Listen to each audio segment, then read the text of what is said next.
Hello, my name is Mark Stickles and I'm the Executive Director of the Pawsey Supercomputing Research Centre in Perth, Western Australia. Thank you for this opportunity to present to the HPC User Forum. I would have loved to be there in person. I did attend a user forum at the Argonne National Lab, and it was a tremendous opportunity for me to meet many colleagues in this wonderful sector.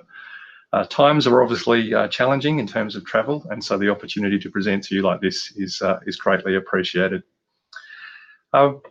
What we do here in Australia is acknowledge the country upon which we meet and which we present. So I'm in Perth, Western Australia, and the traditional owners of this country are the Whadjuk people of the Noongar Nation. And so I will begin by paying my respects to their traditional owners and their elders past, present and emerging. So I'm really pleased to give you an update about Pawsey and what we're doing here in Western Australia and in Australia as one of the two national tier 1 facilities that are here in Australia. So Perth, Western Australia is on the west coast of the country, and the other national centre is in Canberra on the east coast. We're located in the largest state in Western Australia, and I may have mentioned at my last presentation at the user forum that we're about 3 times the size of Texas, but with about 1/10 of the population. So for those of you in America, it gives you some perspective of our position in geography. We were launched as Pawsey in 2014, but our foundations as a research facility go back to 2000 in some of the earliest high performance computing installations at the 4 public universities here in Western Australia. And more importantly, we are a critical infrastructure for the Square Kilometre Array. It's a global super science project that's being established here in Western Australia and also in South Africa as they plan to install thousands of telescopes and antennae across the Midwest of Western Australia and in South Africa. In Western Australia, it's on Wurundjeri Yamaji country, so I do acknowledge the traditional owners of that country. It's actually about 800 kilometres north of Perth, the capital city of Western Australia, and some 400 kilometres inland, and a very special radio quiet zone that allows this advanced science project to be constructed. And in April, the Prime Minister of Western Australia is a faux pas. The Prime Minister of Australia announced a $387 million investment in this project to begin the construction of the array and to commission additional support for the data processing and the sheer science endeavour that is this massive project. Pawsey is going through its own capital refresh, and many of you would have seen our announcement of the supercomputer upgrade that's been sponsored by Australian government, a $70 million refresh of our existing systems. We sit as a relatively modestly sized joint venture of a little over 50 staff, and we're employed through the National Science Agency, but receive considerable support from both the Australian government, the West Australian government, and our joint venture partners that you see listed on this slide. We are a small centre, but we like to think that we can be agile and have great aspirations. So our vision is to enable science and accelerate discovery, and we are part of this wonderful international community of advanced high-performance computing centres. And we do seek to unlock scientific knowledge through research, critical infrastructure, our wonderful expert staff, sector know-how. So we have some particular expertise in certain sectors here in Australia, and a very customer-centric approach to things. Our values are to be positive, to be collaborative, to be innovative, to work with honesty, and to be responsive. And you might wonder what that little character is that you see in that image there. It's what's described as the world's happiest animal. So I would like to introduce you to Cytonix. Now, I'm not going to release a picture of the system and the artwork that's on this HPE Cray EX system that we announced in October last year. It is being constructed as I present this to you, and the first 2 phases of that system are planned to be delivered and installed here in Western Australia towards the middle of this year. Cytonix, I'll play with a prop here, but this is Cytonix. Cytonix is a marsupial. This is about life size, so it's known here as a quokka. So It's on a small island off Western Australia's capital city, Perth, and it's very much a tourist attraction to go to that island and have your photo taken with this quite cute and happy animal. So we've named our new system Cytonics. This system is a significant upgrade of our existing flagship systems, Magnus and Galaxy. Magnus is our general purpose system, and Galaxy is dedicated towards the work of the Pathfinder projects for the Square Kilometre Array. With our new system Cytonics, we'll have a 30 times increase in the compute power, a much more emphasis on the accelerator technology with the next generation of AMD EPYC CPUs and AMD Instinct GPUs. We're significantly expanding our data storage capabilities, and the initial phase will almost double the compute capacity of our existing system in its first phase. And when phase 2 is on stream next year, we'll estimate it a 50 petaflop system, 200,000 core AMD CPU cores, over 750 GPUs, and 548 terabytes of memory. Importantly, it's about 10 times more energy efficient than our existing systems, and this is a consideration in the investment decision to adopt Cray, HPE Cray. Here's an illustration of the architecture at Pawsey that will be installed over the next 12 to 18 months. You'll see the centerpiece is the Cytonics supercomputer, the Cray system, HPE Cray system. We do have a research cloud, a very well-performing and agile cloud service that provides an important entry point into HPC, and was last year contributed to the national effort to respond to immediate need COVID-19 research requirements in partnership with our other national centre, NCI, and part of the international White House endorsed HPC consortium that has been at the front line in tackling the computational support for virus mitigation and vaccine development. The systems to the right-hand side, Topaz, our development GPU cluster, and ASCAP and MWA clusters ASCAP and MWA are to do with the telescope arrays. So they're the Pathfinder systems supporting the telescopes. You'll see a significant investment in our Ceph file system, a 60 petabyte system, and a move to a tape archive, a 70 petabyte tape archive, which is a majority of that is supporting radio astronomy data. Bringing all of this together, we're moving to a different type of network architecture and a significant uplift of our interconnect capabilities to bring the system to its highest performance potential. I mentioned the Nimbus Cloud, the HPC Cloud. We've got very positive response to that system that has had a 5 times memory uplift this year and a 25 times in storage, and it's one of those systems that's providing us particular support to the bioinformatics community here in Australia, and provides agile and responsive opportunities to engage with high performance computing through spinning up VM access to this service. We are a cornerstone facility for the radio astronomy community in Australia and by extension internationally. And 2 of the systems that we've upgraded here have introduced a dedicated system for the MWA cluster, and you'll see in that picture there the spiders that the Indigenous people call Garawala are those antennae that are spread out across the desert. We've named the new cluster Garawala to support the processing of that data that's sent several hundred kilometres down to us here in Pawsey. We've also refreshed the ingest nodes for the Pathfinder telescopes ASCAP, and that's significantly increased the bandwidth and the capacity of that system. And for those with any interest in radio astronomy, there was an announcement made earlier this year of about a several-fold increase in the capacity to identify new galaxies through a survey that we supported through Pawsey and the ASCAP telescope, that they identified millions more new galaxies in the space of a week or 2, when it would have taken years to undertake those similar surveys with previous generation architecture. We've upgraded our network infrastructure, and you'll see some of the detail there that's an important part of the fabric of our systems. and our storage infrastructure is also significantly upgrading. So it's a very exciting time here in Pawsey as we work through this important capital refresh.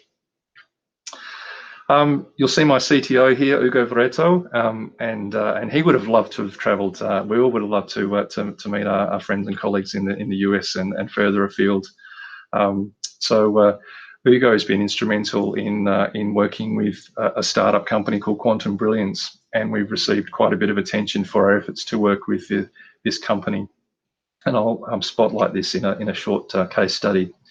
So in Australia, we've been quite strong in the area of quantum computing research, or quantum technologies, or quantum research at a fundamental level.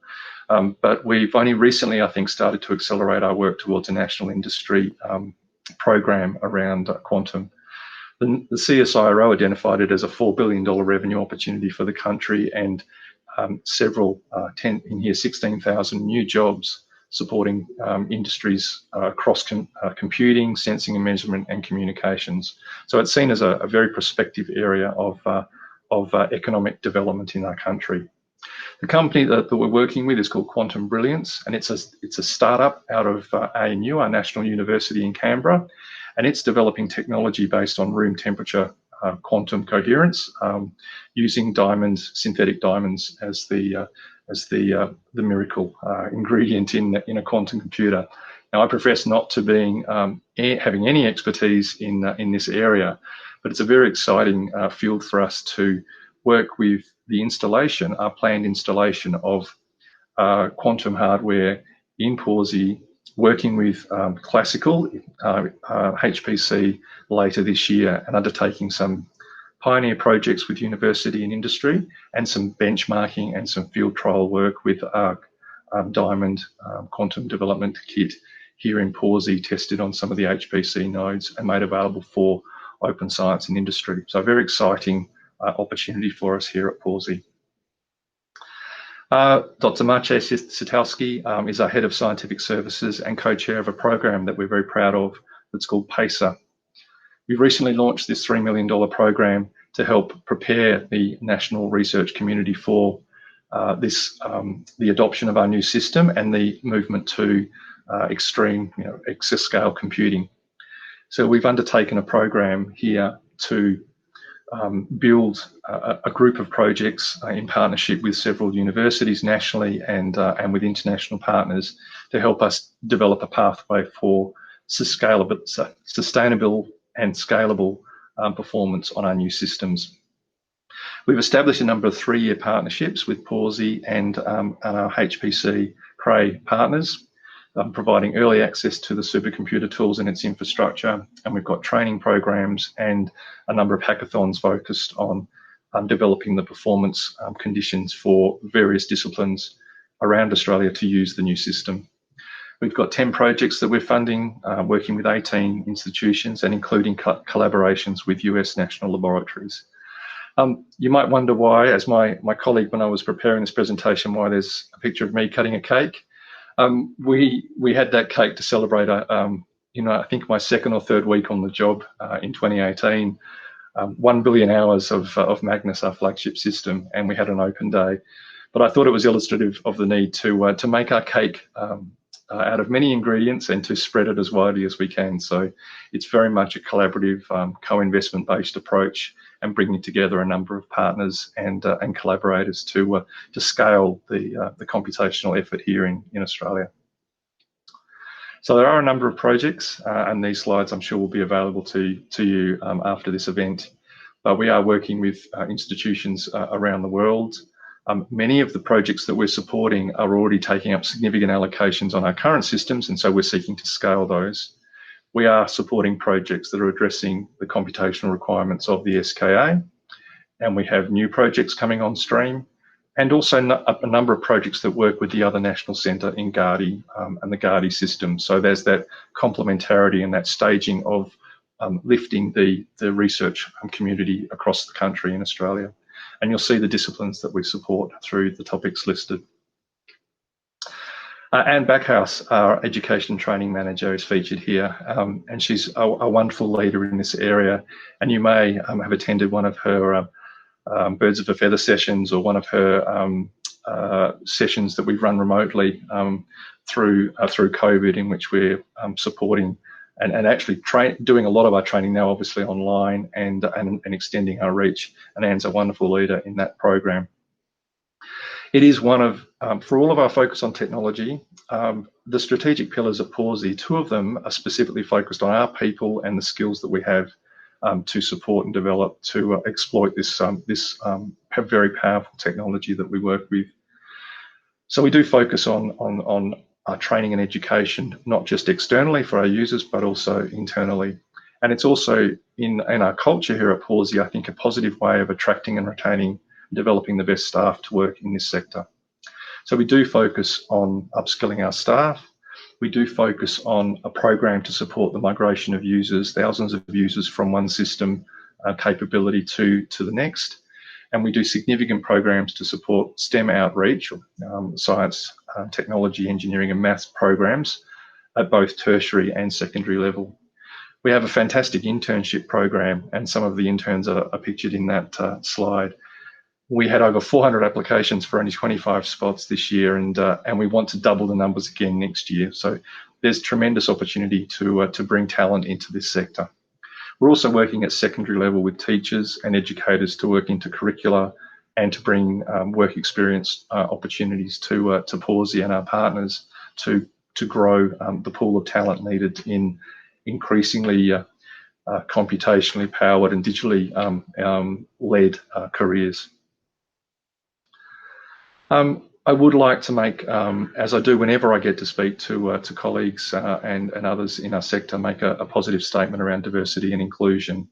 My colleagues and collaborators highlighted here on International Women's Day in March, where we ran a data skills program for secondary school students, and some positive efforts to increase awareness and study and career pathways in HPC related science. So a shout out for them. But at Pawsey, it is something we're very committed to. We do seek through our events, through our activities, training and support to strengthen, deepen and widen the pipeline of talent coming into our industry. So we've had specific initiatives to train particularly women to come into this field. We've run programs through National Data Science Week, and we promoted the amazing female researchers and other diverse researchers working with our facilities. So we do specific work for our users, we do specific work for our staff, and for educators, as I've mentioned, and I personally make an effort. I try in terms of my own advocacy and engagement at director level. There's a little bit more on this slide, and I acknowledge that Pawsey supported, alongside NCI and our national e-research organisation, Aero, the establishment of a Women in HPC chapter. And it's evening here as I record this, and I forgot to put my Women in HPC pin on. My apologies to my colleagues for not putting my pin on.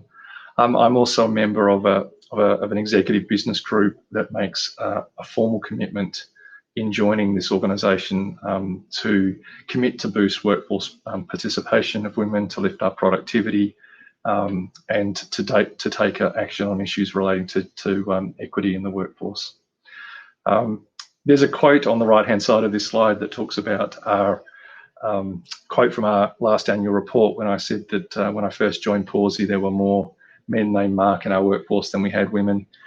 I'm pleased to say it's no longer the case, and I didn't sack all of the Marks because we've got some very talented Marks working in our organisation. But we did look at our recruitment processes differently. We did look at the way we talked about working in this industry. We brought in very talented people from science disciplines, and then provide training opportunities around compute and coding to provide alternative pathways into working in Pawsey. And that's been a very positive, that's had some very positive results. The other element of that report quote is it does highlight the work that we've done together with NCI to support the international response to COVID-19. And my thoughts go out to colleagues all around the world that have been affected by the pandemic. We've been very fortunate here in Western Australia and in Australia by respect of our geography and distance that we've not had the expression of the pandemic in terms of hospitalisation and tragic fatalities as there has been in other parts of the world. So our thoughts go out to friends and colleagues who are still managing through some difficult times. So I'm towards the end of my time, and offer a thank you for everyone for engaging and viewing this presentation. I put Satonics or Quokka on the screen again to say thank you and offer a smile and something positive from Western Australia and Australia. I look forward to getting to events in person and bring some of these Pawsey characters. When we've had Pawsey kangaroos and Pawsey other animals. So we look forward to bringing the quokka to you at an event soon. On that point, I think I do have open to questions, and at this point I will move to one more slide, because I have been asked to reflect on what Pawsey means for radio astronomy, and I did say in my opening point, what about the architecture and the work here that focuses on the massive ingest of data at Pawsey for radio astronomy. So it uniquely places us as an HPC centre to process massive streams of data, not just producing them for research, but to ingest and process them at the scale that we do. It's going to only increase with the scaling up of the SKA as announced by our Prime Minister last month. Some of the challenges that we have are around the energy requirements for this infrastructure. So it does focus on the compute aspect and the need for 100 to 200 type of petaflop systems to potentially support the operations of the telescope, and they are energy intensive. So it's very important for us to look at systems that can reduce the energy required for the operation of the telescopes. We are working to optimize the code and the greater adoption of GPUs through our new system, and that's something that also involves some international collaboration. So with CERN, for example. And there are two significant challenges with the compute supporting the radio astronomy project. One is the sheer processing of the telescope data when it's correlated and sent down to Pawsey. And then the other is when that massive data set is provided to the research community through a network of regional centres that will be around the globe. So that presents some significant data storage and some movement challenges. We're interested in looking at testing what the potential for quantum accelerators might do in combination with HPC over the next few years. And that wasn't necessarily on the horizon 2 years ago when I started with Pawsey. So we're very excited to explore what that might mean for something like radio astronomy.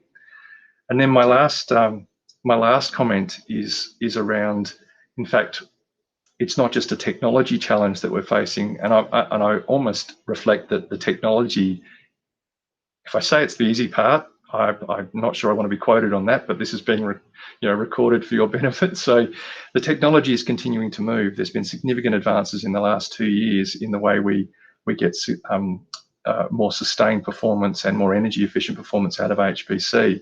But this sort of project is truly an international global project with a dozen or more country stakeholders. It's now an intergovernmental organisation that is running the entire effort, and so it's in itself an organisation that can contract and to make employment decisions and contract from organisation to country level. So the stakeholder requirements and the Indigenous, in terms of landholder requirements, are complicated and important to negotiate. And so my final point on radio astronomy and Pawsey is incredibly exciting science that will generate insights into to the universe and to our potential Nobel laureates that will be supported through this infrastructure. It's not all about the technology and science. There's a whole lot of other effort that goes to bear. But it's a fantastic area for Pawsey to be involved in. I should have acknowledged too that we're actually named after Dr. Joseph Pawsey, who was one of the founding scientists in radio astronomy. And he developed in the 1940s, late 1940s, research based on extensions of radar research through the Second World War. And through that sort of research, we've developed decades of relationships between the advances of astronomy and the advances in computing, and that relationship continues to this day. It is an exciting place to be involved in, and we're very proud of our efforts here in Pawsey, and love the idea that we can connect and collaborate internationally with colleagues and national laboratories and research centres around the world. So it's a tremendous space. Thank you very much. I appreciate the opportunity to present to the user forum, and wish you all well. Thank you.